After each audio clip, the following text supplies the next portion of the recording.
Hello, my name is Andrew Cunningham. I'd like to talk to you how you can use hypnotherapy to help with mood swings.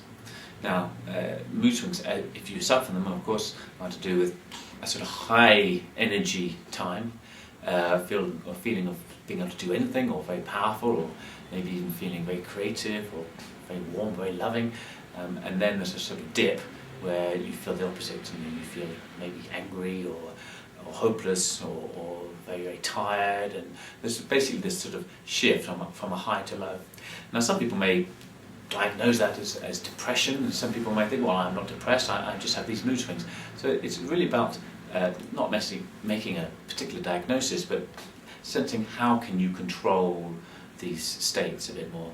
If you're feeling that you really are, it feels like you're a victim of these mood swings, then it's very possible to use hypnotherapy just to help you kind of get a sense of control, so that basically the highs aren't quite so high and the lows aren't quite so low. The first thing would obviously be to recognise that these states are not useful to you. In other words, we may have bought into the idea that feeling very, very powerful, or very, very creative, or very physically strong and amazing sort of power is somehow really useful to us. But of course, if that has the opposite happening as well, the lows, times, and obviously you have to make a decision that really that it's not ultimately useful to you, that the up is a destructive thing. So that's an important decision to make, hopefully, that you can make with the therapist. The other thing really is to see it as an energy state. In other words, there's a high energy state and a low energy state.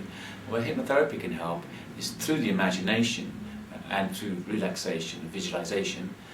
You get to focus on the idea that you can actually sort of just reduce the energy levels when it's very, very high, and then maybe even increase the energy levels when they're very, very low. So that we go from this sort of high spectrum of sort of ups and downs to a slightly more even passage. Now, some people may think that that's really sort of taking away their spirit or taking away their effectiveness. So this has to be done carefully. But really you have to see that in order to make this change, you have to kind of reject the idea that somehow this sort of ultra-high energy state is really not effective for you in the long run. It's destructive to you. So really, with hypnotherapy, using imagination, using relaxation, we can start to get a sense of control. You can start to get a sense of control over these mood swings. So it's very, very possible, very, very doable. If you've got any questions, do email or ring, and do let me know.